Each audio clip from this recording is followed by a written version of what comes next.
Hey everybody, this is Robb Rivera from Nonpoint, and you're listening to Discography Discussion. Yeah, and I couldn't find those. I'd love to find those, but they'd probably be pretty hard. I used to be really good at getting those getting independent albums and stuff, but yeah, Separate Yourself is actually on iTunes. Not Struggle. Okay. I think Struggle would probably be an eBay type of thing. Right. I don't even have a copy of Struggle. Let's just put it that way. That's how rare it is. I don't even have a copy of Separate Yourself either. That's a whole different type of injustice. I don't have a copy of my own album. Yeah, I have everything else except those two. I have no idea where they went. I may have given them to somebody, or kind of passed it along for somebody to have it. But Separate Yourself is definitely on iTunes. Okay. Yeah, I didn't look in the store. I think I just checked the Apple Music, the streaming, because a lot of the stuff that's on iTunes is on there. I don't know if Separate Yourself is available on streaming. That's a good question. I have no idea. I want to say I saw somebody had uploaded the whole thing to YouTube, which is... Oh, YouTube has got pretty much every fucking album that exists out there. Pretty much. There's so much stuff on YouTube. I know whenever we end up doing the Taproot discography, it's going to be a lot of searching for stuff, too. Some of those old albums and demos, because we'll talk about them if we can find them, but a lot of the time, if I can't find it on YouTube, then as far as I'm concerned, it doesn't exist. I agree there. And if you're ready for a bullet with a mind trip, then you are ready for this episode of Discography Discussion. I am Joe, that is Dan, that is Robb Rivera of Nonpoint. Hello. And we are talking about... Nonpoint. There's a lot of Nonpoint to talk about. There definitely is.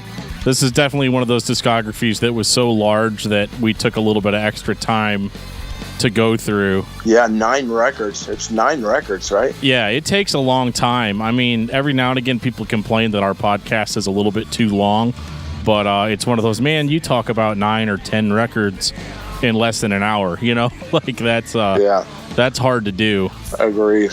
But that's what we're going to attempt to do tonight. Probably not going to be in less than an hour, but let's say it's going to be a little less than 90 minutes. There you go. Yeah. I think that's fair. Well, before we start talking about Nonpoint with Robb Rivera, I want to take some time to say thank you to everyone for listening to the podcast. Thank you for listening and for subscribing. If you are not a subscriber, you can find everything Discography Discussion at discussmetal.com. We are on Google Play, iTunes, Stitcher, TuneIn Radio, so if you have an Amazon Echo or a Google Home, you have no excuse. Ask it to play the latest episode of the Discography Discussion podcast, and it will. We're also on Facebook and on Twitter at Discuss Metal. Be sure to like, favorite, and subscribe. It really helps us out and lets us know you're listening. And now Dan is going to tell us all about 5-star reviews. We love 5-star reviews here on Discography Discussion. And whenever we get one, we will read one on the podcast for you all to hear. Thank you so much for everybody that has reviewed us so far. And we just want to thank you guys for your continued support. All right, I just want to give a quick shout out to all of our patrons who have supported us on Patreon thus far. That would include Jeffrey Santos, Alexander, Zach Barr. Thank you guys so much. We couldn't do this without you. And for anyone that has not joined Patreon, $1 will get you into an exclusive album review feed where we feature weekly album reviews and other exclusive content that we are currently producing. Well, let's start it off at the beginning, or the beginning as far as most people are concerned. I know that when Nonpoint first started, you guys are actually... Was Nonpoint Factor considered Nonpoint before Nonpoint, or would you consider it a different band entirely? It was an entirely different band, different members. We did around in that era, I think we were playing Orgullo, who was a song that was on Statement. But I'm not 100% certain. But as far as I'm concerned, the Nonpoint that people know today starts with Statement. Obviously, we had some local CDs before, we signed the record deal. But, I think the true Nonpoint that people know starts with Statement. Gotcha. I know when I first heard Nonpoint, we talked about it on the show before, but it was Recoil. Walking into my drum lesson and having Rob... Yes, my drum teacher's name was Rob, by the way. Hand me a copy of Recoil and say, listen to this. We're going to play this. all of this. And that's where it started for me. Which song? That's... In the Air Tonight. All of it. All of it. The whole thing. Wow, that's I'm flattered. You know, that was a fun album to make for sure. So yeah, Statement was actually the first one that I heard. I remember I picked it up at a used CD shop for I think it was like $5 or something. Which, I mean, back then in the early 2000s, $5 for a full length album was a steal. Back when CDs cost $17.99 each, you know. Oh yeah, I remember those days. Unless you were shopping off the bargain rack at Target, then they were $7 on Wednesday. Right. I remember the first thing I thought whenever I heard it was, God, these guys are pissed off. Like, it is undoubtedly, I mean, it's an angry record, but it's not like a stupid angry record, if that makes sense. Like, you get some bands that are just angry, and that's all it is. But I think what kept me going with Nonpoint is that you had the screams, you had the rhythmic delivery, you had all of those key factors that you'd want out of an aggressive rock album or metal album at the time.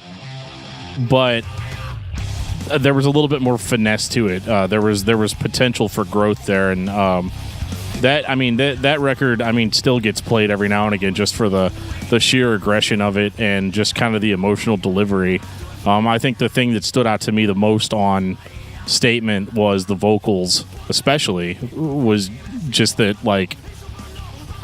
just the delivery is so, no pun intended, on point. Yeah. As opposed to not on point. Right. Yeah. And I just love that emotional delivery. I liked that the lyrics weren't just like this generic, I hate everyone hates me, whatever. If there's hate there, it's explained, Well, Elias came from a different background than, I guess, all of his peers at the time. Elias came from a very rhythm and blues, hip hop style background. So he used those kind of lyrics and put that kind of delivery into the music. When we first got together with Elias, when we figured out that he could scream, sing, and rap, and to find that combination was, I believe, I was just blessed to be able to find a singer that had, that many different styles, and on Statement, you can hear the rapping, you can hear the singing, you can hear the screaming. There was I think that's really what stood out, what has always stood out by us, is that Elias has been very versatile with his vocal delivery, and still to this day he does all that stuff. He does the rapping, the screaming, and the singing, and we got a lot of compliments on that album. As far as his vocal delivery went, and it was a fun record to make. At the same time, it was very stressful because it's my first time in a real studio with a real producer, and first time ever recording to a click track.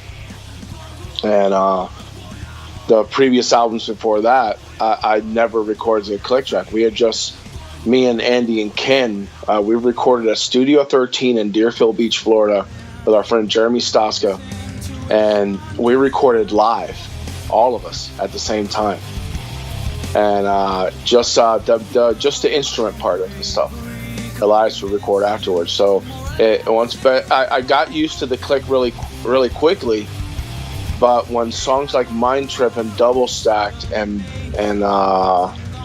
those two and Hive had different tempo changes, as opposed to a song like Endure and What a Day, which had the same tempo. Those were easy songs to record.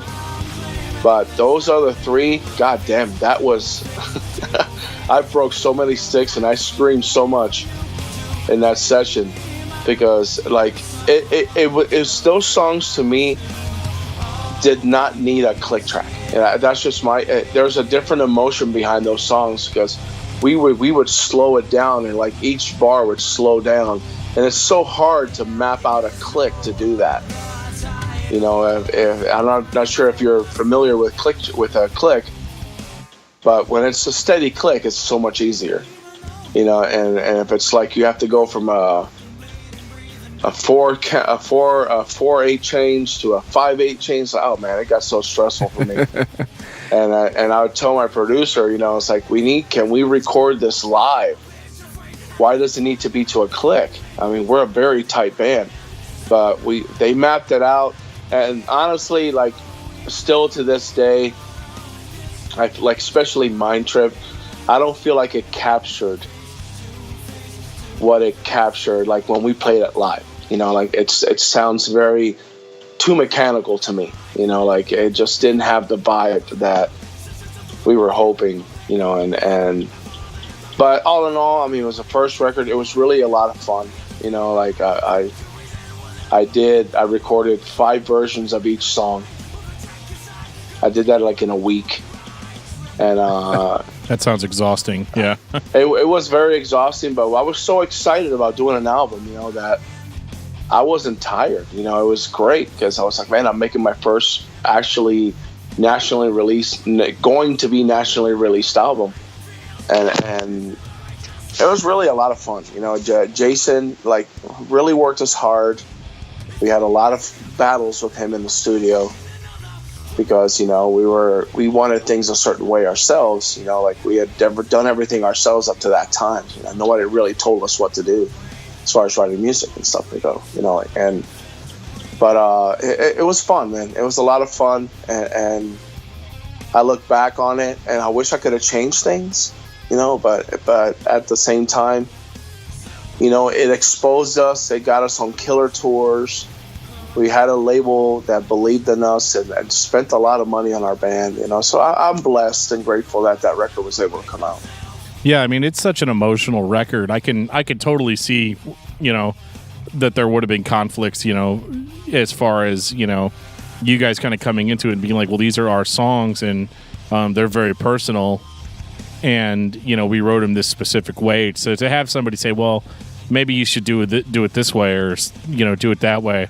They're not the bad guy. They're just trying to make the record as good as they can make it. Yeah, like Mind Trip was actually, you know, how it starts. You're about to take a mind trip. He wanted that to repeat again, and the song. Okay. So he wanted that to be the chorus. Interesting. He wanted to completely. That was our producer, Jason. Wanted to restructure that whole song, and we put the kibosh on that shit. Like hell, I said, fuck no, we're not doing that. So we have other songs that we have other new songs that we wrote, but these songs are not going to be touched. But the song Victim, we actually rearranged. And also Years is also an old track that the only thing we changed on that song is we changed the bridge. We wrote a new bridge for it. But pretty much all the other older stuff stayed pretty much the same. But yeah, when he wanted us to repeat that on Mind Trip, we're like, fuck no, we're not doing that. There's no fucking down. Way. Yep. Yeah, we totally put our foot down, and he lost that battle really fast. I've sat in the engineer's chair a few times, and I always ask the band, because I've recorded several of my friends and a couple of their acquaintances and a few people that said, well, we need to record some music for a demo, and I always ask them, what do you want me to do? Do you want me to sit here and press record, or do you want me to give you input? And the answer I always get is, or at least has been for me, well, you know, tell us what you think, you know, we trust you. And inevitably there's that song that, as a engineer, that hearing it differently than the band has heard it for the past 6 months they've been playing it together, you say to yourself, I don't know what this is really about, guys, but that one thing you did right there, you need to do that about 7 or 8 more times. And it's always interesting to me, either the band goes along with it and tries it, or they're so confident in their music that they just say, nope, this is how it's going to be, and we're going to do it this way, and we're not changing it. Yeah, I mean, we have always been open, I mean, to a lot of suggestions over our career, you know, but that song in particular, it did so well locally. It was such a favorite of the local scene, you know, that we didn't want to mess with it. And even after we released Statement, the local fans felt betrayed and all this other shit, and because the song sounded different. I said, well, what do you expect? We went to a different studio, it's a different engineer. You know, they felt like it didn't sound like the local CD. And the local CD, I mean, we recorded that local CD in 3 days. You know, we did this record in 2 months. We were there, you know what I'm saying? Like, so it was a little different process. So, but we made sure that the song didn't get touched because of the local love that that song was just so huge locally that we didn't want to mess with it, you know. And I said, we have, you know, that's why we wrote a bunch of new songs, you know, that way, you know, we don't have to worry about, you know, people who are familiar with the original Mind Trip be like, wait, why is it saying it twice? What happened to this part? What happened to that part? You know, so. It's weird, too, because as a fan of a band, I like hearing different versions of songs. I don't know if you guys feel that way, but like I like sometimes bands will re-release an album and they'll re-release like for example, Metallica re-released Master of Puppets recently, and it came with like, I mean, the version I got's got like 3 bonus discs on it, and it's like all demo versions of the songs, you know, original ideas, like riff ideas and stuff. And like as a diehard fan, I mean, I love all of that shit. Yeah, it was interesting to hear James Hetfield record Master of Puppets just on the guitar.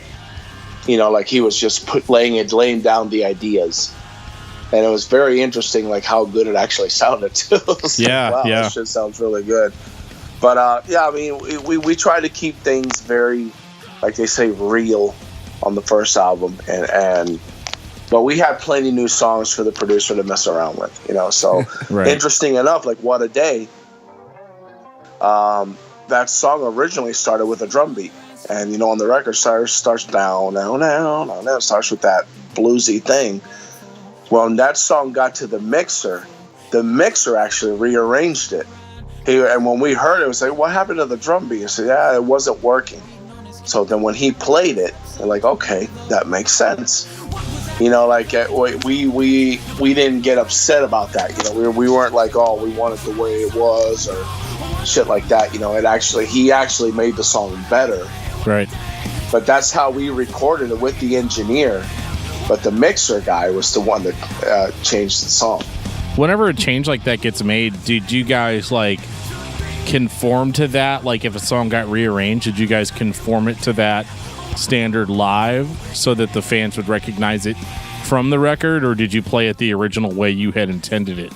No, we do it like on the record. Like I said, when the things are changed, like we are extremely open-minded for ideas outside the box. On our first record, there were just certain songs we didn't want to touch because we have played them for 3 years, you know. So, but the new songs that we wrote for that album and everything after that, we have been an open book and open to suggestions for anything, you know. So but once whatever's recorded on the actual nationally released album, that's what gets played.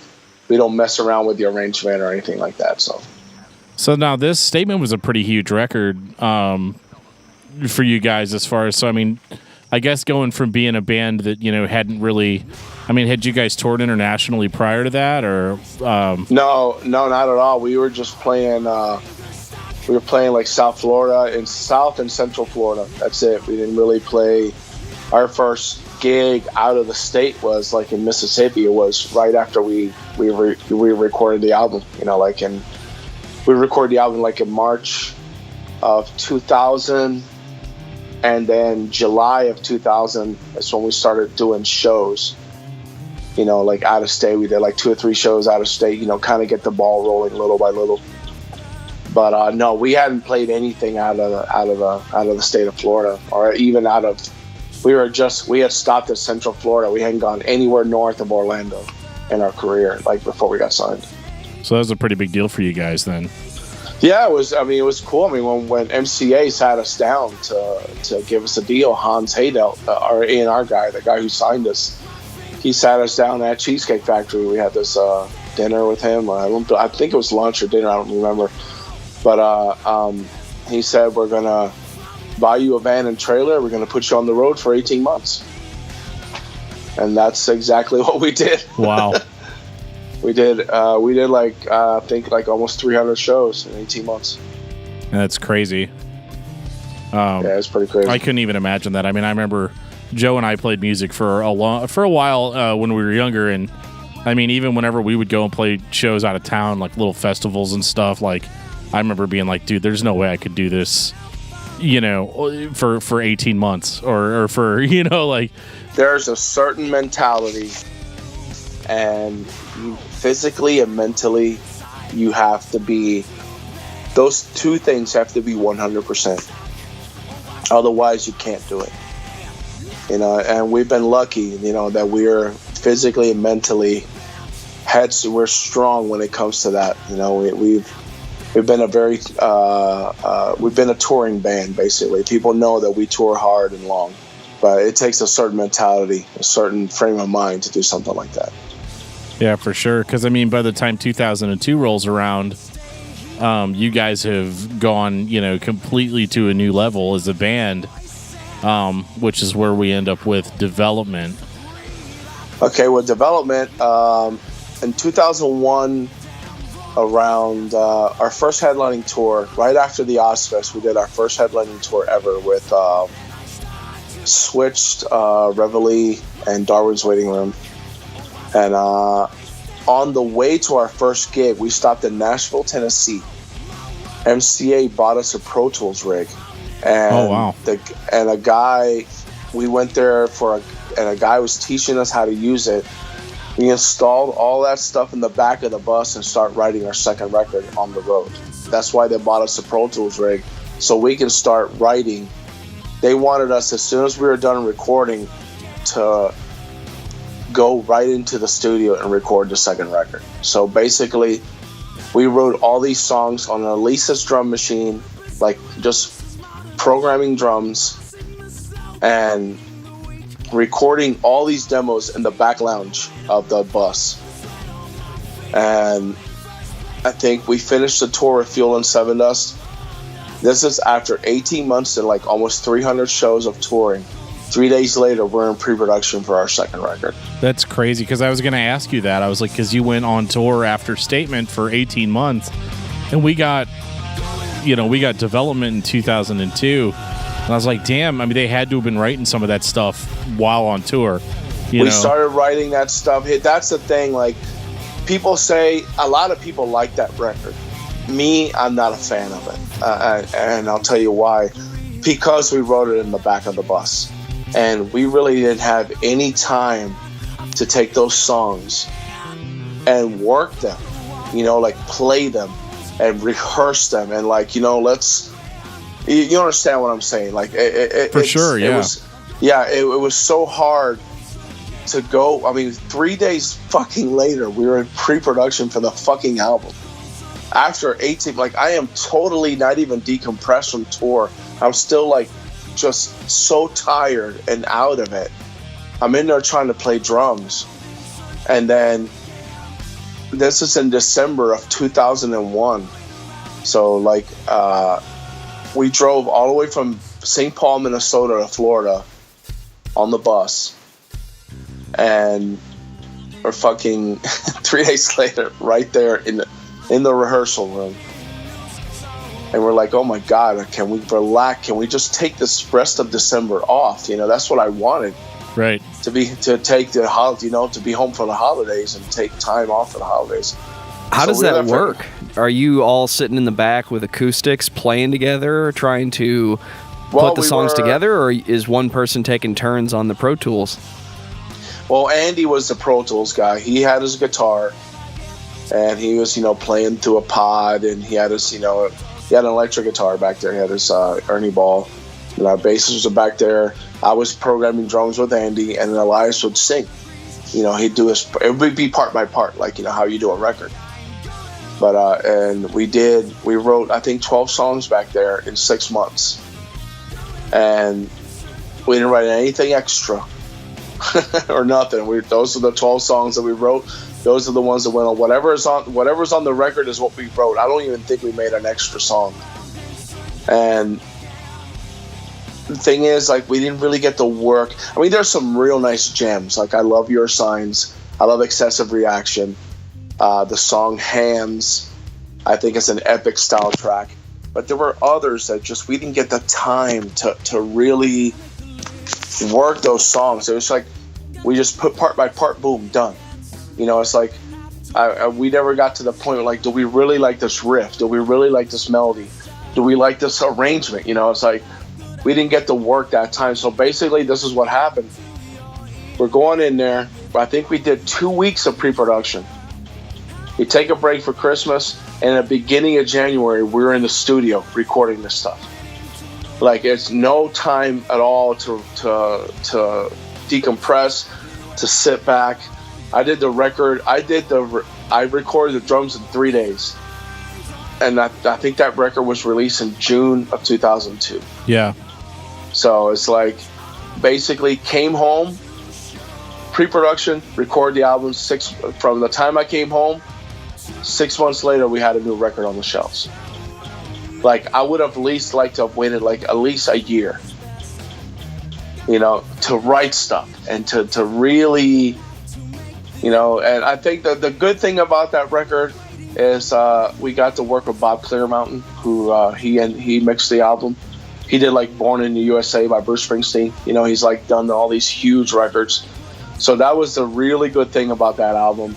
I just can't listen to that record myself. And I can't even put that record on.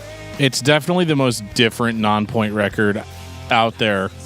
And I think, do you think that, not to derail you, but do you think that the reason that record was a little bit less aggressive than Statement was because you guys were tired? Like, that you were just not feeling it, or was it just an intentional choice? I think, Elias had come to us saying, I'm not going to scream or rap on the album. Like, he just wanted to sing. But he wound up screaming a couple things, but not to the point where, like, not to the amount like he did on Statement. Right. And that really, when we released that album and we started seeing the reviews, fans were really pissed off. Like the ones that got into Statement, I felt like it was too much of a departure. And I agree. I think it was not. Like I said, we just didn't have the time to work on it. There's people that love the record. Some of our fans think it's our best album, and I disagree 100%. But you can't. Some people, you can't tell a person what to like and what not to like. Like, they found something on the album that connected with them, so at the same time, I was happy, but at the same time, me personally, I'm a metal guy. I'm a thrash metal guy. I like hardcore. I like really heavy stuff. So for me, I had a personal battle with that album, because it just, like I said, we didn't really get to work that record as much as we had liked. And the label wanted to strike while the iron is hot type of thing, and just, man, we did a lot of touring on Statement. That first record, Statement, I think sold like 300,000 copies or something like that. So they really wanted to continue the train, so, but I think that hurt us career-wise by doing that. I really think we should have taken more time to write, maybe even write other songs that had never even made it, like we didn't get to maybe write the song, we just wrote those songs and recorded. That's it. Well, did it though? I mean, in the sense that, like, when this record came out and I heard it as a fan, I definitely was like, oh, it's not really as heavy as the other record was, but I didn't mind that as much because I'm the kind of guy that doesn't like it when a band just does the same thing over and over and over again. Yeah. Like, I love Slayer, but like, I don't really have to like choose which Slayer album I put on. Yeah. Because I know it's going to be, the same experience more or less. Yeah. But I remember when Development came out, I remember that was the first time I started hearing Nonpoint on the radio more. And I started hearing, because Circles, our local radio station played the shit out of that. I really, really like that song. Yeah, it's that's one of my favorite Nonpoint songs that we actually don't even play. We should take it out. Yeah, for sure. We should dust it off. I think people would like that. And But yeah, I mean, it did get some radio play. I mean, Your Signs in like Las Vegas, it was the #1 song in that station for months. It was so weird, and but Your Signs didn't do as well as What a Day, at radio, So I don't know. I mean, I know Circles got added to like a NASCAR game, yeah, a little an Xbox game or whatever, and that really exposed us huge. That really, we got a lot of love on Circles because of that. But yeah, I mean, I'm proud of the record. I mean, I love every record. I love some more than others. But it definitely was not what I would have preferred after Statement. But it is what it is. You live and learn, and we made sure that that we never did that again. So I would say my favorite tracks off of Development were Any Advice and Hide and Seek. And I just liked those songs because, number one, they're catchy as all hell. Yeah. But the lyrics, especially on Any Advice, I hadn't really heard that from a heavy band. Like something that was just so personal and so thought provoking. That song really struck a chord with me, and it ended up being one of my favorite Nonpoint songs. It's funny because it's definitely not my favorite Nonpoint album overall. But those two songs, man, I've been known to listen to those two songs just in conjunction with each other, because they fit together really well. So, I think that I think this record was good for you guys, if only for the sense that it did open you up to an audience that wouldn't necessarily have listened to Statement, in the sense that that was a really aggressive record. And not everybody's into aggressive music. So, to hear something like that was really, I don't know, I really enjoyed it. And I liked that, that there was a little bit more, that was my first hint that, there's a little bit more below the surface on Nonpoint. That, the lyrical content is actually intelligent and not just angry and, pretty thought-provoking. So, I mean, that was the only thing that, really struck me about that record. And actually, our third guy, Jeff, who's usually here with us, he really loves this album. It's one of his favorites. That's how I feel about Circles, the way you feel about Any Advice. Yeah, also Circles is great, too. That vocal performance from Elias on that song is, one of my favorite that he's ever done. Yeah. That delivery, those melodies. That's I really enjoyed listening to him sing that song. Let's get to Joe's favorite album. If we only knew the truth about it. Recoil. Man. Awesome. Did you walk into the studio and say, so we're going to open the record with straight double bass?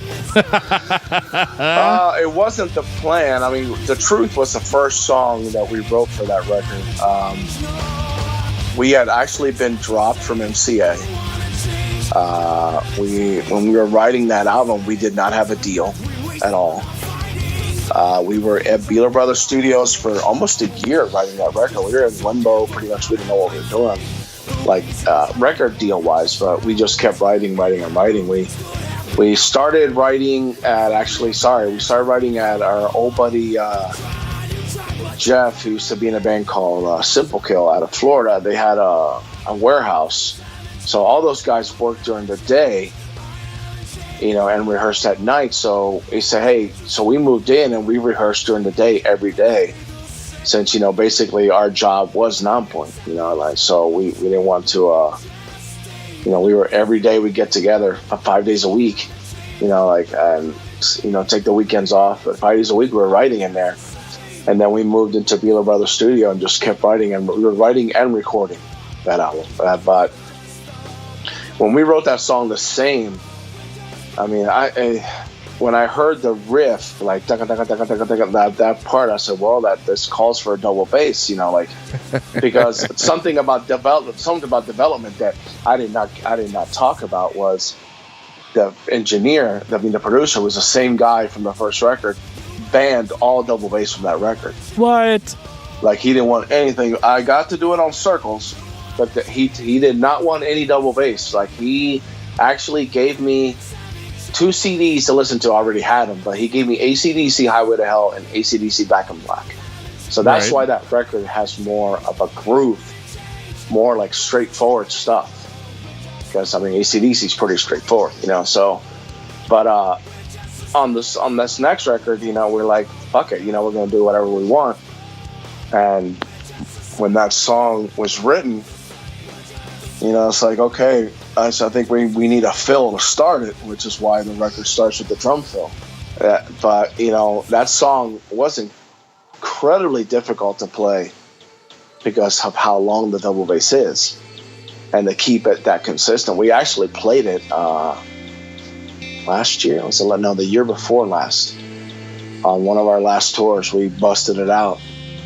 And I'm like, oh my God, now I remember why this song was so tiring. You know, but you know, I set my drums a different way. You know, I put my seat higher, so that way, you know, I could, you know, my legs were kind of, you know, digging more into the pedal, and my foot was kind of more on top of it instead of being even with it. So, and that worked out for me. But yeah, I mean, I got a lot of comments from my peers. I said, holy shit, dude, you just came right out of the gate. You know, and but yeah, that was a fun record. That was a lot of fun because we had no pressure. We didn't have no time limit. We had the studio to our disposal. You know, we went there every day like we were going to a job and just write and record, you know, like, and that record was done to tape. All the music. How was that doing drums? That was fun, actually, Cole, because I did that record in 2 days. I play a song that I would just punch in some parts, and that's it. You know, like that. And we were so rehearsed. It was so easy to record. Like, I had no struggle with anything, except actually that first song, The Same, because the verses, when I went in, I started playing what I thought was, like, I was basically mimicking the guitar riff with my kick. Basically, I was being a third guitar with my kick. And they're like, that's not like that. And I'm like, holy crap. Like, and then, wow, how they showed me the riff, I was like, there's no way I can learn this. This is something I've never done before. You know, like, this is completely out of my league. And so he said, we got to do it like this. So the riff was changed to match the drums that I recorded. That's not the riff, Rob. It is now. It is now. So, so that was the only song that really gave me a lot of trouble. The song I had a lot of fun that I actually nailed in the first take was the song, what was the song? Done It Anyway. That was a fun song to play. And it had more of a Sabbath type of groove. And I'm a big Bill Ward fan. That's one of my favorite drummers. So that was really a lot of fun to play. That's another song I wish we would play live. There's a lot of those songs on that record I wish that we still played. But man, you know, putting a set list together these days with 9 records, and now we're about to have 10. It's so hard. Oh, it's killer. I mean, the first time I heard Recoil, I was like, holy shit, like, they're back. You know what I mean? Like, it was definitely one of those, like, if you were a Nonpoint fan that loved Statement but wasn't sure about Development, you get kind of the, if you're the kind of person that wants to ignore that album completely, you can jump from Statement to Recoil and it almost be like there's no gap. Yeah. You know, it's an improvement in every way. And it's aggressive. It has everything that you liked about Statement on it, but it's improved. Like, the songs are more memorable. You know, obviously the production quality. Like, personally, I think it's higher even than it was on Development, in that, like, it was more, I don't know, like, almost more dynamic. You could shift from those really heavy, aggressive moments to kind of the more smooth, soulful aspects of it. Yeah. But, like, it all made sense. No, I hear you. I mean, it was, like I said, a really fun album to make, and definitely did well sales wise, and the Truth did really decent at radio. So I really don't have a lot to complain about. So. It got you a deal, right? It got me a deal. That song got us a deal with Lava. And who picked out the cover song? Our old tech, one of my old drum techs, he kind of like just said it in passing on the bus. You guys should cover In the Air Tonight. And then we didn't really think much of it until we went in and do the record. And then before the version you hear that's on that album, there's 4 others that exist that were done before we settled on that one. Interesting. Can I get a copy of that? I don't even have a copy of that. I have no idea where those masters are at or anything. I have to ask. Yeah, wow. Yeah, I'm a little impartial to this album. What can I say? We were driving today because I was doing family stuff all day, and I let my wife. I popped on In the Air Tonight, just real casual, like I didn't tell her anything about it, Yeah. And she was like, "This is a really good cover," which is really unusual for her because she's kind of really like staunchly like against cover songs. Like she doesn't, she's like, why have a cover when you can just listen to the original, which in a lot of cases is valid, but no, she's like, no, this is really good. Like that, like, and I was like, oh, cool. Well, hey, guess what? I'm talking to the drummer from that band tonight, and yeah, the whole purpose of a cover to me is to make it your own, and to me, the only thing we use from the song originally is the vocal melody and the big drum beat, the big drum fill. Other than that, nothing else is on the original track, so we kind of made the song our own. Yeah, I don't know if whenever I bought this record, if I even knew it was a cover, because I was the kind of guy that just like metal all the time, like I didn't have a lot of diversity in my music, and I remember just thinking, oh, this is a really cool Nonpoint song, and then I think it was Joe that was like, no, dude, this is, and that's a testament to making it your own, because if you hadn't heard the original, you just think, oh, okay, this is cool. This is a cool, kind of different sounding Nonpoint song, but it still sounded like a Nonpoint song, and that mission accomplished. That song has opened many doors for us. So, I bet. Being on Miami Vice, it's been on trailers for movies. It's been played pretty much in every single friggin' baseball stadium in the country. You better believe it. And that actually, and the Miami Dolphins actually come out to that song. That's awesome. When they hit the field, it was used as the Panthers, Florida Panthers rally song. It was also used for the year the Red Sox won the first World Series here in 2004. That was they were using it for the baseball playoffs, on TV. So it's definitely gotten a lot of love, man. Yeah, for sure. Well, I think we've worshipped Recoil as much as we can. Definitely was a huge record for us personally, and I remember his drum teacher Rob was like a huge Nonpoint fan. He's largely the reason why we're such big fans to this day. Tell him thank you from me, sir. We'll do so. Hey, Rob. Rob says thank you. Right. We're moving on to 2005's To the Pain, and I gotta ask, did somebody piss you guys off? No, no. That is a very angry album, and it's just where we needed to be at that time, and that record definitely opened a lot of doors for us. We did a lot of killer tours on that cycle, and that was a really fun record to make. Again, I did the drums in 2 days. I did 8 songs in one day, and then did the rest the next day. Were you drinking Red Bull the whole time? I mean, it. No, man, I was just very inspired. We were rehearsing every single day.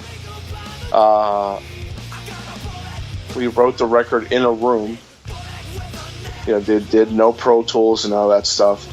Our guitar player at the time had written 8 songs, and the only thing that he wrote that made the record was the beginning riff of Bullet. Oh, really? Huh. Yeah, everything else was scrapped. Everything else we started from scratch. Holy crap. So it was that record really did a lot for us. for our career, and got us a lot of killer tours. We did a tour with Seven Dust, we did a tour with Buck Cherry, we did a tour with Disturbed. Wow. And it was like a really cool record, and that whole record was recorded in the key of A sharp actually, and which I think adds to the heaviness of the album. That was recorded with such a low tuning. But that we weren't pissed off, man. It's just that's what it was, man. That's where our hearts were at the time, and our fans really embraced that record, man. It's like they really were like, holy shit, here's Nonpoint again.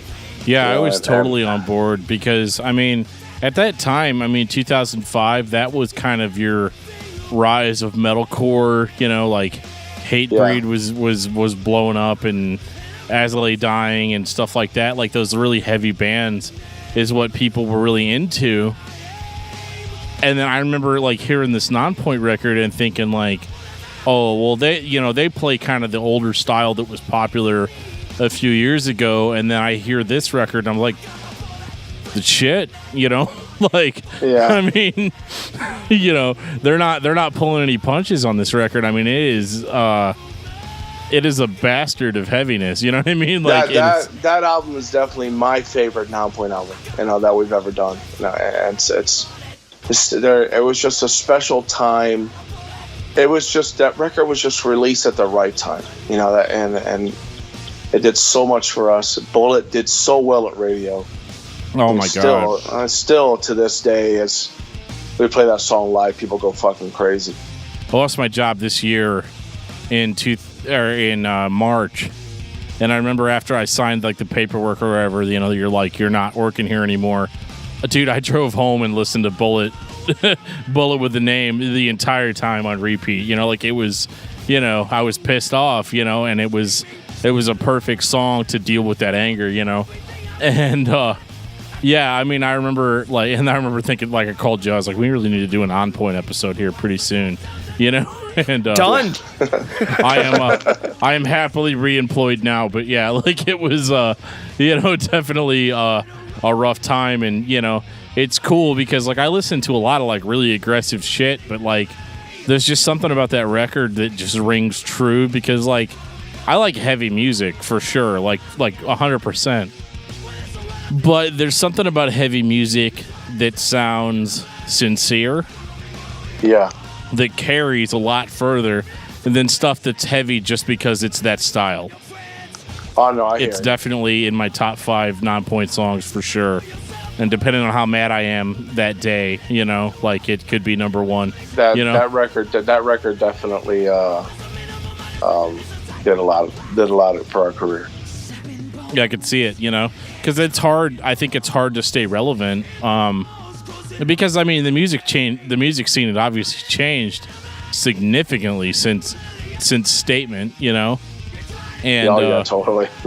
a lot of your peers at that time either were sticking with the same shit that they had always played, and it's not shit. I mean, it was great whenever it was relevant, but whenever it stopped being relevant, everybody kind of just abandoned that style. So it was really cool to see, that there were bands out there, like Nonpoint that could just keep bringing it, even, despite whatever the musical landscape was at the time.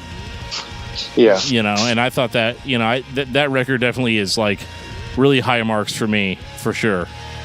Yeah, that was definitely a great time in Nonpoint history, for sure. I remember going to pick that up at Best Buy thinking, because all I knew at the time was Recoil, and I was expecting Recoil Part 2. And I didn't realize... No, I didn't. But what I didn't realize was it was closer to Statement. It was closer to... And I don't have another way to say this, but there's a certain energy with punk rock and hard rock that the energy is in the vocals for the majority of Nonpoint songs for me. So it's interesting to listen to Recoil and hear how much louder and prominent the vocals appear to be. And then you get to the Pain, where it sits a little lower in the mix, but the music doesn't cease to be as intense. It's energy level 9 all the time. Yeah. So you're cranking it up in the stereo, in the car, and fuck whatever else is going on. Thank you. No joke. Yeah. It's funny because when we were preparing for this episode, because look, we try to be as critical as we can be with bands when we do their discography. You know, like we'll criticize a band, you know, for, you know, like falling off of the beaten path or not following the blueprint or following the blueprint too much. Because like metal fans in general are largely unpleasable. Ladies and gentlemen, unpleasable metal fan. Right. Like you can't, you know, if you do the same thing too much, people get mad. If you do something different, people get mad. You know, there's nothing you can really do to please everyone. So why should you try, right? You know? Yeah, totally. So in 2007, when Vengeance came out, I was like, okay. And this is actually a record that I didn't even buy when it came out because I was just, I don't know, I might have been broke or bought too many albums before it. So Vengeance was a record that I experienced more this week during the preparation for the episode.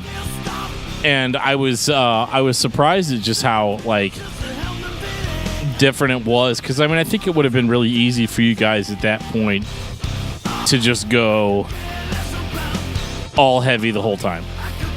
Yeah, totally. You know, it would have been easy, and in a certain sense, that would have been like almost the sellout thing to do, right? Just do the same thing.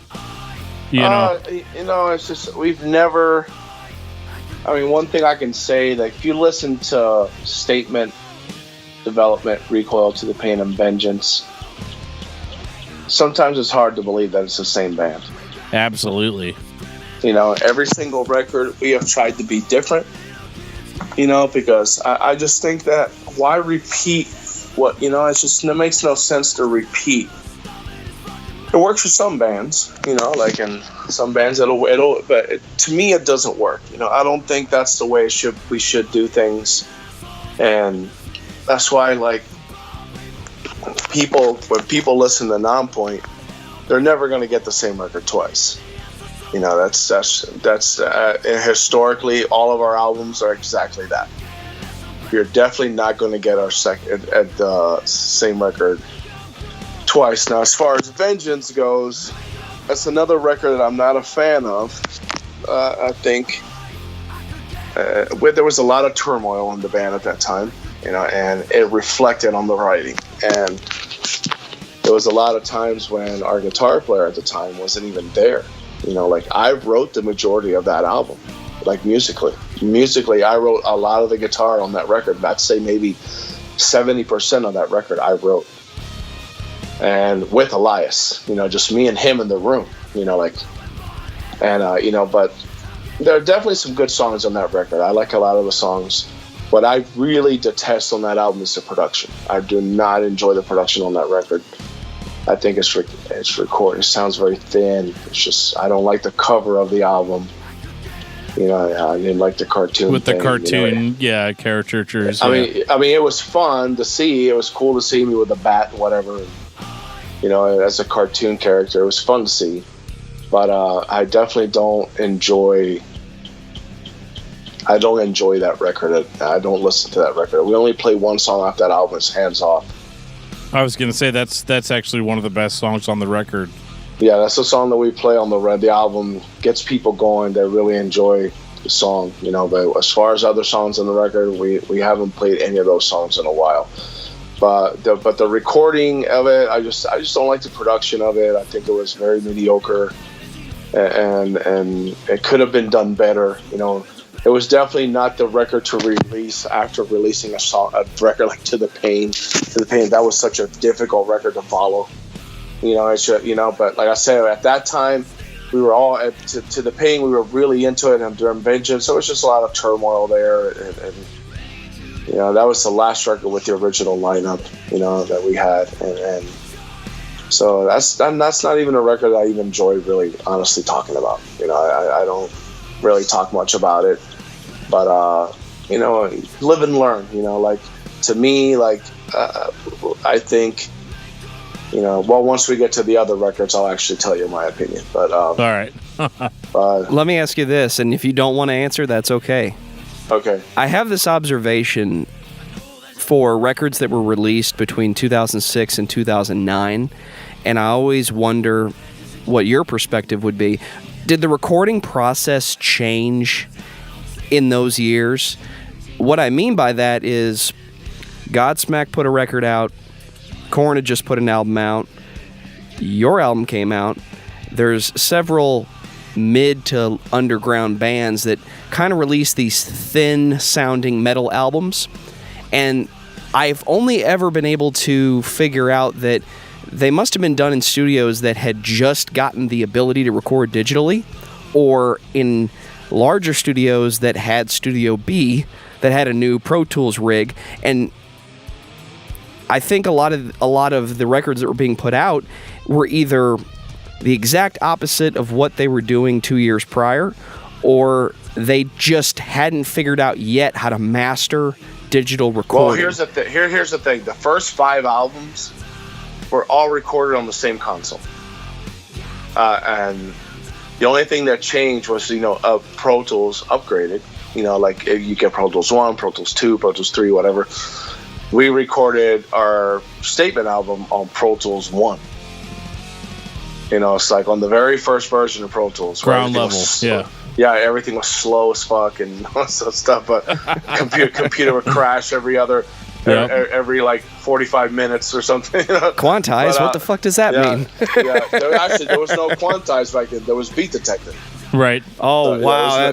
That's a word going back. There was no quantizing like it is now. But nothing really changed. I mean, like I said, we recorded everything on the same exact gear, but every single record sounds different.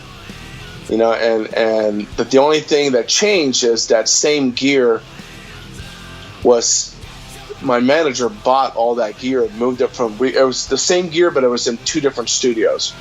The third, fourth, and fifth album were recorded at Wheeler Brothers Records, Wheeler Brothers Studios, but it had the same exact gear as the first 2 albums. Like it was just, the gear was just moved from one place to another. But nothing had really changed. Nothing really.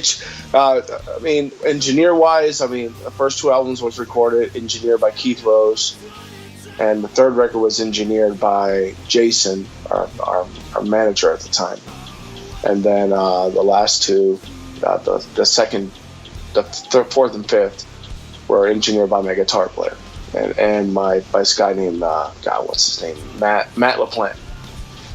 But the recording process didn't really change much. We were doing the same thing, recording to a click, recording, scratch track, blah, blah, blah, blah. Like, not a lot had changed. I always ask because that's the time in modern history where iTunes had just become a thing and they were trying to market MP3s. And I really feel like listening to some of the albums that came out in that time frame, they all have one thing in common. They're thinner in their mastering than they were 3 years prior. So I always ask, was there something that changed? So when you tell me that nothing changed, at least is being recorded on the same equipment, 2 different studios, I just wonder who along the path, it's like an engineering process, who along the way did something not the same. And I'm not saying every album has to sound the same, because they absolutely don't and they shouldn't. But the consistent thing that I'm hearing in 2005 to 2009 is the records got thinner. And I honestly have never really figured out why. Yeah, you know what? I've never really noticed that, but hey, you must have a better ear than I do. Yeah, I mean... Do you play with earplugs? No, I don't. I have one note for Vengeance that I wrote down in the preparation for this record, or for this episode, and it was just that I literally wrote, doesn't sound as big. It definitely does not sound as big. Because every non-point album to that point, I keep saying point, but every album up to that era, or that record, every album before that was really big sounding, like that you could take it to the arenas, or that, like because Jeff actually hooked me up recently with a really good home sound system, where with like an actual amplifier and speakers and the whole deal. So like my vinyl sounds fucking amazing on it, and but I still play my CDs and stuff because they still sound good. Everything sounds good on it, but like when I listened to this, I didn't know whether or not it was because I was streaming it, because I don't have this record, like I don't have a physical copy of it. I didn't know if it was because I was streaming it through Bluetooth, to the sound system, or if it was just the way it was recorded. So when you tell me that you weren't happy with the production on it, like that confirms kind of like what I wrote down on that. Like it just doesn't sound as big. I still like some of the songs on it. Like I wasn't disappointed with the record overall, because like there aren't a lot of like with Nonpoint, we like, and we're not saying this just because you're on it, like we would tell the truth for sure no matter who was on it. Yeah. But just that like that record was not like the greatest sounding production wise, but there's not a lot of negatives because every record is so different. And like every time I would listen to a record whenever I was prepping up for the episode, it was like hearing a different band, and that was that's what kept me interested, because it's like a slog, like we're trying to prep up for like a Napalm Death episode that's coming up soon, and like that's a huge discography. Yeah, and that's hard, because Napalm Death for the most part is a band that kind of delivers a very similar product throughout, and so especially with the earlier records, and so with a band like Nonpoint, it was actually a pretty easy listen, from beginning to end, because every album had something new to latch onto. Yeah. So we eventually I made it through. We got to Miracle, and this one I actually noticed a little bit more like there's no better way to say it, but like more noodly guitar, I guess. Yeah, there's a lot more rock influence on this album, and definitely another one that not one of my favorites. Like I definitely think the best part of that record was being able to record with Chad and Greg from Mudvayne. Yeah. They produced some of the songs on the album. Okay. And there was a lot of fun to work with those two. They had a lot of incredible ideas, and that's really the only positive that I can say about that album. I said that we got to work with them. We had changed guitar players, and replacing Andy was not easy. Dandy had our first guitar player. He just had this distinctive style of playing guitar that was really hard to find. And we got a guitar player, a guy from Chicago, and we started writing with him, and it just didn't. It just I don't know how to explain it. Just I guess the riffs were like kind of too stock. I guess that's what I want to say. That it wasn't. Not where we needed to be musically, but it worked. Miracle did well at radio as well, and that's the only song from that record that we play. Actually, is Miracle when we do play it. It was. We recorded that record in a guy's house, actually in Racine, Wisconsin. Recorded the drums in the basement, and he had he was up on the third floor of this control room, and actually it wasn't even a house. It was a house. It wasn't his house. He lived somewhere else. The house was just the studio.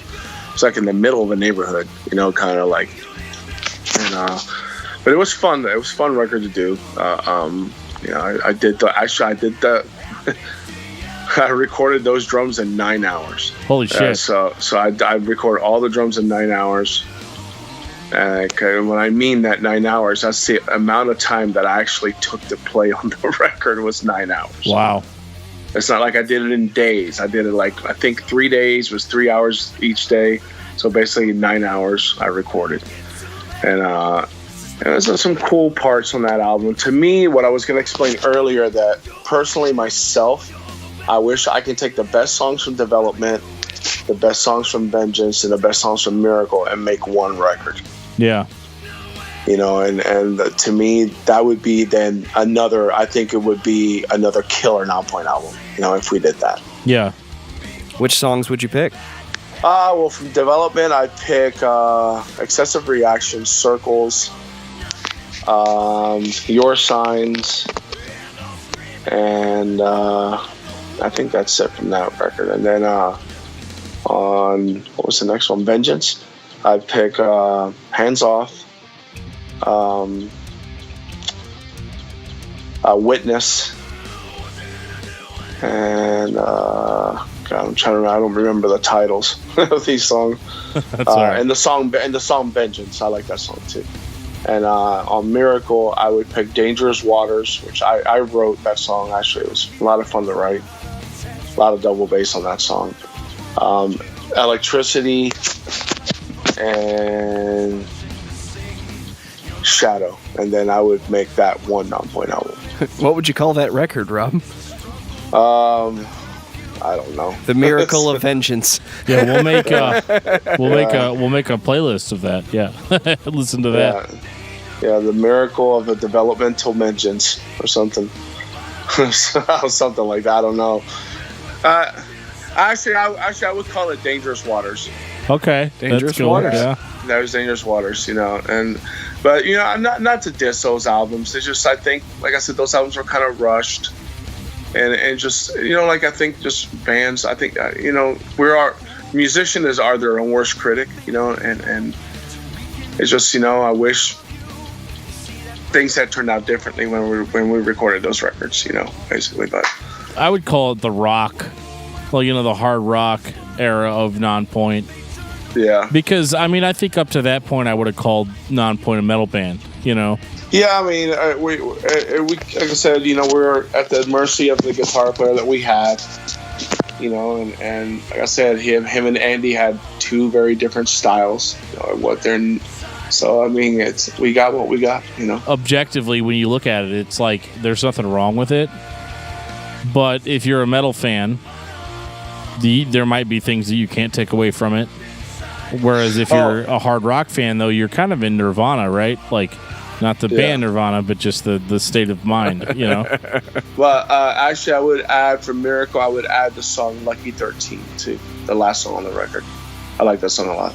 That's a good one. Taking it up to 10 tracks. Gotta love it. Yep. And then we would have the perfect Nonpoint record. Well, then we'll make a playlist and we'll call it like Robb Rivera's, you know. Robb Rivera's Dangerous Waters. Dangerous Waters. Yeah. There you go. Yeah, totally. You should press that and sell it. And then press it to vinyl. Then there was a line of change after that record. It was only that person only would record on one album. So okay. That leads us to our self-titled Nonpoint by Nonpoint with Robb Rivera of Nonpoint. That was a very good comeback album. To me, Vengeance and Miracle, I call that the down. It was like a down time. It was like just not a good time. You know, like I said, neither one of them, I think, captured the To the Pain vibe or anything before that. You're not kidding. I mean, self-titled Nonpoint couldn't be better titled. Yeah, and basically to us, it was like a new chapter. And then when we released I Said It, people were like, holy shit, like they're pissed off again. You know? So, and that was a record that we recorded in Chicago at Groove Master. Got to work with Johnny K, incredible producer, incredible like arranger and songwriter. He was a lot of fun to work with. We did that record like in 2 months. Wow. But it was fun to work on that album. I think that album has a lot of great gems on it. That's like the Lights, Camera, Action, and International Crisis. International Crisis. You got Ashes. I think Go Time. The song Go Time's on there. I think at that, and that's really a good record. I really enjoy that album. And it was fun to make, and we had a really good cycle with that record. And And recording at Johnny's was awesome. I got to record on this awesome Gretsch USA Maple kit that sounded insane. Oh yeah, that thing sounded just absolutely insane. I'm a sucker for Birch, but that Maple kit. I think it's the first time I played on a Maple kit, and it was like, God damn, this thing sounds amazing. I even tried to buy the fucking drum set from him. I wanted to buy it so bad. But that was a lot of fun. That was a lot of fun to do. Is record. I Said It the unofficial sequel to Bullet with a Name? Because every time I hear this song, I feel like the song was called Bullet with a Name Part 2, and then you just said, no, I said it already. I said it. I don't know. I mean, that song, that record was very personal. I mean, me and Elias were gone through some stuff, with our career, and the band and whatnot. And I said it was definitely written about a specific person. Wow. And there's a line that says, your mother should have left you in the balls of your pops. I mean, you couldn't have gotten more angrier and pissed off than that line. That's venomous, because the first time that song actually came together, I heard a drum beat online. I was watching a drum clinic online on YouTube or something. I heard this drum beat this guy was doing, so I started playing around with it, and I started changing things up, but with the same kind of feel. And I sent it to Elias, just the drum beat. Then he sent it back with vocals. He wrote those vocals, but it was called I Did It. Before it was called I Said It. And then I started thinking about it. I said, listen, why don't you say I said it? But right before you start that chorus, you have to say something that's going to be, people be like, oh shit, type of deal. And then when he sent back, the mother should have left you on the balls and your pops, and I said it. I'm saying that, you know what I'm saying? Like, when he put those two lines together, I said, dude, that is the best fucking line. It is. It really is. You could have ever said in your fucking life. What was the name on that bullet again, Elias? I wrote that. What's funny is I wrote that in my notes, and I was going to ask you about it. Like, what the fuck is that? But, like, I'm glad you brought it up. But, yeah, like, that was intense, man. Like, you don't get much more real than that. Like, to make a statement with a period at the end of it. You know what I mean? Like, yeah. No, the thing is that every song on that record is about a certain people. And like I said, this is a very, very personal album. Elias was very angry because at that time, I mean, we had signed to Razor and Tie. We were the only two when the two other guys left the band. Well, we let go of the guitar player, and then the other guy, the bass player, left right after we let go of the guitar player. Me and Elias were left in limbo. We're like, holy fuck, what are we gonna do? We don't have a band, and so we signed the deal with Razor and Tie, just me and Elias alone, without even any demos or nothing.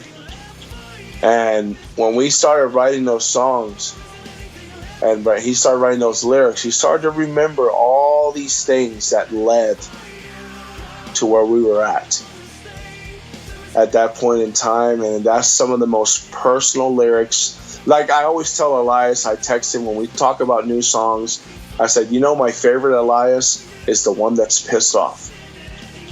That's the one that people connect with. And once he put those lyrics out, people are like, holy shit, like what the fuck is going on? And there's a lot of personal stuff on that record. And but it was a great comeback album. After releasing Vengeance and Miracle, that was a great comeback album. Yeah, for sure. Yeah. So it really, really put us back on the map. And we did a killer cycle on that record, and fun to tour with. It was fun to play those songs live, especially International Crisis. Oh yeah, that was such a killer song to play live. Oh yeah, that's another one we're gonna have to dust off, I think. I wrote in my notes also for this one, I wrote Big Again. Yeah. It made me feel the way I felt the first time I heard Statement. Like was like, holy shit, like not like it's the same record, but it's, you know, very much, you know, in the same vein as far as the anger and, you know, just the fucking the brazenness of the lyrics. Well, too, I mean, we had Johnny K producing and mixing. Then we had this guy named Brad Blackwood from Memphis who mastered it. That's why the record sounds so huge. It sounds great, man. Like it's Razor and Tie too. It's funny, that was their dip into heavy music, because I think at the time Razor and Tie. Before that, I know Razor and Tie used to release like kids albums. You know, like like kids pop and stuff like that. Well, they had All That Remains at that time too, and I think they had Norma Jean at the time too. They had Norma Jean for a little bit. They had Shadows Fall and Hatebreed for a little bit. But they moved on to like Star Set and Pretty Reckless and Devour the Day. And they actually had POD for one album. Yep. But yeah, they were a fun label for sure. You know, but that was definitely a cool record. That was, you know, that was a whole new lineup. You know, and we had two guitar players in the band. So we had 2 guitar players and a new bass, 2 guitar players and a new bassist. So that was the first time we were a 5-piece, and you can definitely hear the reflection of that on the records. Oh, for sure. So, if the self-title wasn't enough of a return, I see where you're going with that. You go to 2014's The Return. That was a fun record. We went with Johnny K again, same production team, same lineup. That was the last version with one of the guitar players, Dave. He was no longer in the band after that recording, actually. So, but he did record on the album, and yeah, that was that's another heavy hitter. There's some good songs. There's a lot of good songs in that record. I really like that record a lot. Oh my God, Breaking Skin stands out to me. Yeah, Breaking Skin, and you had Pins and Needles. Yep. The album opener. There was another one. I can't remember, the Crashing the World Around Me, I think it's called. I can't remember the name of that song. There's a little bit of metalcore on this record. I mean, a little bit, you know. Of what? A little bit of metalcore. You know, like in some of the more melodic riffing. It's definitely, you know, and like Pins and Needles, I hear it the most. You know, when it first started off, I was like, shit, this is. They're definitely flexing the metal muscle on this one. Yeah, I mean, we wanted to, you know, we just wanted to stay aggressive, you know. And I said, people love the melodic side of Nonpoint, but people do love that aggressive side as well. Absolutely. You know? And so that definitely, those 2 records, I think it definitely a great comeback for both. Breaking Skin did so good at radio. Oh my God, yeah. It was played everywhere. It was awesome, and that was a great touring cycle for sure. Yeah, it was a great record. It definitely, when I was listening to it for this, I was like, damn, you know, like it's kind of the Nonpoint thing at this point where you're like, they made me feel the same way, but differently, you know. And yeah, there's a song on there too called Razors. That's really cool too. And there's one, the real fast thrashy one. I can't remember. That's so weird. I can't remember the titles of our songs. But a real fast thrashy one, we did that on the Megadeth tour. That song went over really well. You're 9 albums in, man. You know, it's understandable. Yeah. You're trying to remember 90 track titles here. Yeah, and I went on my ASCAP to check my account. There's 148 songs. Jesus. Recorded works that I have done, 148. Yeah, I mean, The Return was definitely one of the highlights, and so. Whenever I first got back into Nonpoint, because I want to say my own personal history with the band was, I think I went all the way up to, I want to say Vengeance. It was either Vengeance or To the Pain with you. It was probably To the Pain was the last one that I really loved. And then I jumped back in with self-titled with Nonpoint, and then I think the next one that I heard after that, you know, originally was the Poison Red. And, I mean, I was really surprised, you know, again, because, like you said, we don't ever get the same Nonpoint album And it definitely feels like, you guys have established that kind of that credibility over time, where it's like we weren't just a band that, started off heavy, went soft with development, and then just went into mediocrity after that. That's the case with a lot of bands. And like I said, I really enjoyed listening, going through all 9 albums. And sometimes I don't. Sometimes it's like, oh fuck, here's another one. And but man, to jump. I'm sorry, I'm jumping right into the Poison Red, but like that record definitely like reintroduced me to Nonpoint. I think I got into the Poison Red. I think it was in 2017, really, after we had started the podcast. And when we talked to you the first time, I was gonna just gush about that record, but then I was like, no, we need to keep it about thrash metal. And it was definitely the record that made me just be like, people can say whatever they want to say about melodic bands in 2016 or 2017, but like no band does melodic heavy music like Nonpoint does, and like these songs get under your skin. Bottled Up Killer Bees, like holy shit, like that. First of all, great album or great song title, and just the aggression that song starts with, like I don't know, man, like. You don't have a lot of bands that you've been listening to since 2000 that will put out a record in 2016 that will surprise you. That one was the first one with BC as our guitar player, and that guy's just a massive talent. He's the best guitar player we've had since Andy.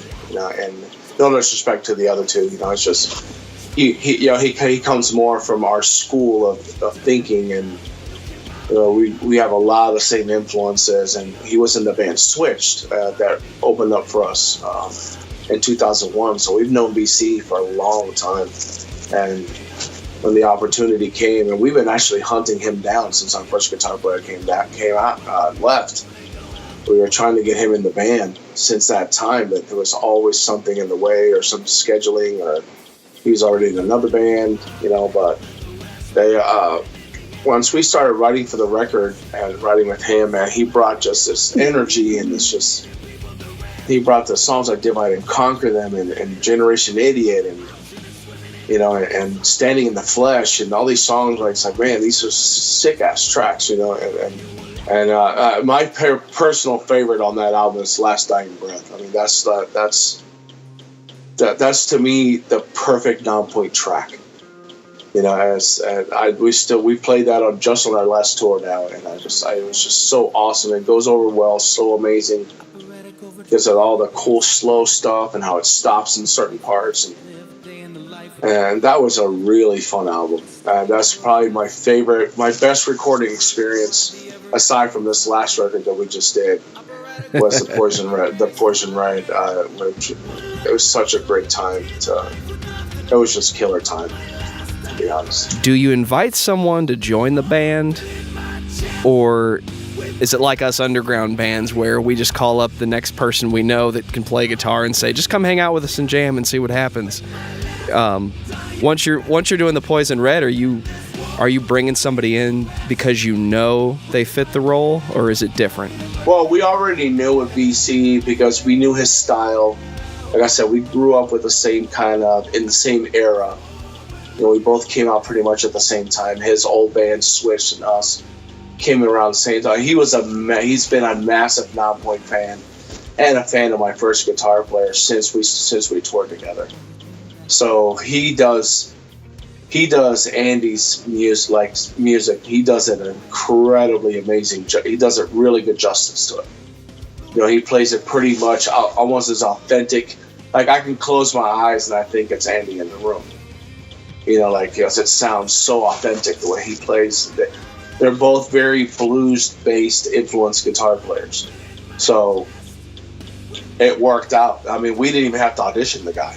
We just hey, come. Hey, you want to join the band? I asked him if you want to join. I didn't ask him come jam. I already knew it was going to work out because I've seen him play millions of times with all of his other bands. So I knew it was going to be okay.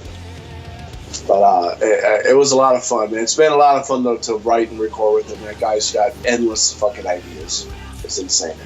Yeah, that blues influence, man. Like that's where you hear all those traditional metal influences come out, you know? Yeah. When people ask me, you know, what do you think about Nonpoint, you know, or what do you describe them as? I always say a metal band. Like, first and foremost, it's not death metal, you know? It's not grind you into the fucking ground.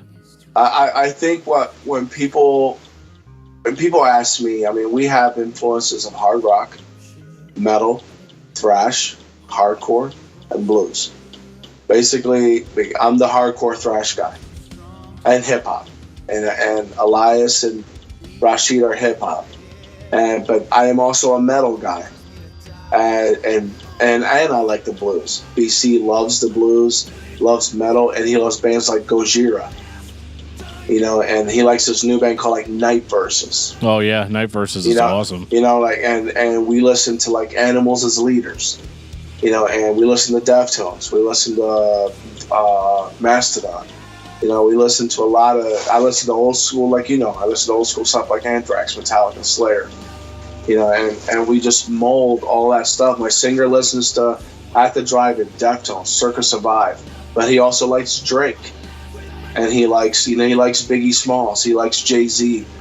You know, he likes a lot of different stuff. My guitar player is huge into old school. Like, this guy can sing any old school. You play an old school hip hop song, that motherfucker knows it.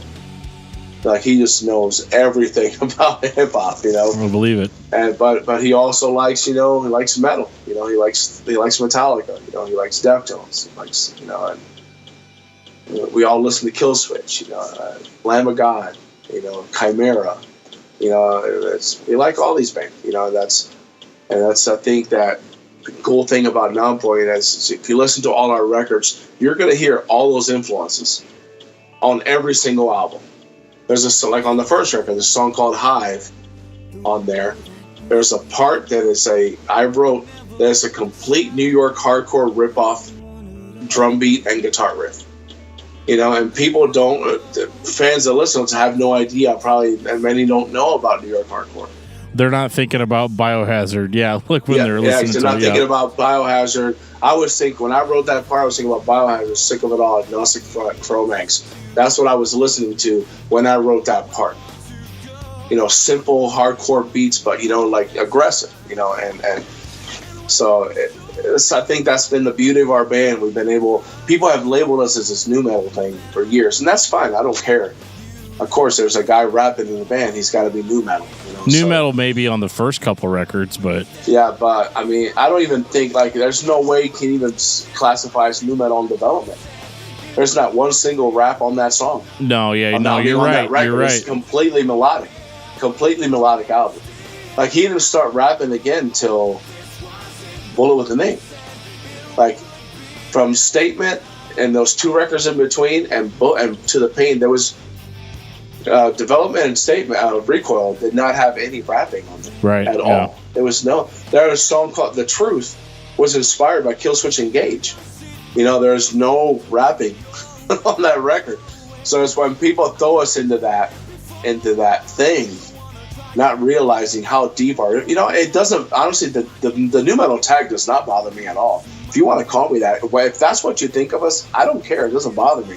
But I think these people don't realize how deeper it is with us musically. They don't see the greater musical palette that's there. Yeah. I mean, there's so much more to us than what they're, when they release, when there's a new, like we're releasing a new record in August, and they're like, new metalers Nonpoint released new album. And it's like, they still to this day call us that. And that's fine. That's fine. I think the one thing that's completely, the one genre that they put us in that I think really describes it was alternative metal. Yeah, that's a good one because it encompasses all those different influences. Yeah, so I think that's the most accurate description of the band. Yeah, man, it's, I don't know, man. It's just we have a lot of influences. BC brought a whole mess of influences into. That's why I think the Poison Red came out the way it is. But the new record, he really. Have you heard any of the new stuff? I haven't heard any of it yet because I'm the kind of guy that only listens to a record once it comes out because I like to hear the whole thing. Okay, well, I'm about to have you break that tradition. Oh, okay. So go to Spotify or YouTube, whatever. Listen to Dodge Your Destiny and Chaos and Earthquakes. All right, let's do it, Joe. Pull it up. If you want to pull it up right now and listen to Dodge Your Destiny, then you're going to hear something you've never heard from us. All right, and then go ahead and pull it up. I'll wait. We're pulling it up right now. So there's a lyric video, or there's a normal. Oh, I hear it. Damn, that's some thrash. That's where we're at right now. So. Damn, dude, I'm looking forward to this for sure. We were gonna ask you some questions, but I think this song. I think this answers it. Kind of says it all. Yeah. Are you listening to Dodge Your Destiny? Dodge Your Destiny, yeah, right now. Okay. I like that aggressive open for sure. Elias is just spitting fire the whole time on that album. On that song. We're watching it on YouTube. There's 50 thumbs down, so 50 people don't know what the hell they're talking about. How many thumbs up? Oh, way more, like 300 and something. Okay, that's the only thing that matters. Yep. So true, so true. Thumbs down don't mean nothing to me. Right. Those negative feedback means absolutely nothing to me. There's some negative comments on there, and I don't care. You don't like it. You don't like it. You don't like it. And the thing is, you can't make people like the record. If they don't like it, they don't like it. Actually, the top comment is "Screw all you downvoters."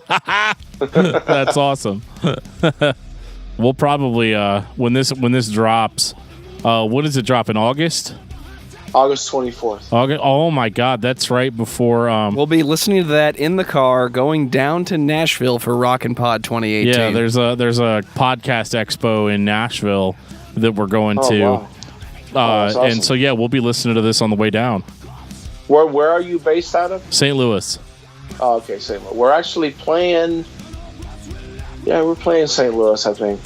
We will. We'll definitely be there, and we will come by. Yeah, and say hi. I would love to meet you guys, man. For sure. It'll be fun. So, but yeah, man, we did it. We made it through. Technically, we made it through 9 albums, but a little bit about a 10th. And 9.1. 9.1. There you go. Yeah. Yeah. So the new album is called X, which is Roman numeral for 10, which is our 10th record. And August 24th, man, it drops on Spine Farm. Very cool. Well, we'll definitely be listening to that whenever we head down to Nashville. Yeah, and go check out the next song, Chaos and Earthquakes. Yeah, man, thanks so much for doing this with us.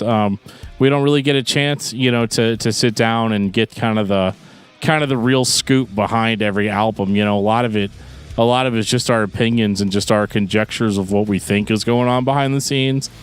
But we don't ever know for sure, No, I mean, it was a lot of fun. Anytime you guys want to chat, just let me know. Yeah, for sure. And on that note, this has been episode 72 of Discography Discussion. Thank you for listening. You can like us on Facebook and follow us on Twitter at discussmetal. Subscribe to our podcast everywhere you listen to podcasts, including Google Play, iTunes, and Stitcher. Visit discussmetal.com for all things discography discussion, and please send questions and comments to danandjoeshow@gmail.com. If you are not a patron, you can become one at patreon.com/discussmetal. We have some sweet perks. $1 gets you into that exclusive Patreon feed of album reviews and other exclusive features. Thank you, Robb Rivera, for hanging out with us again and talking about yourself, but not just about yourself, about the music and the people that make the music and the fans that enjoy the music. That's what I got. Sounds good.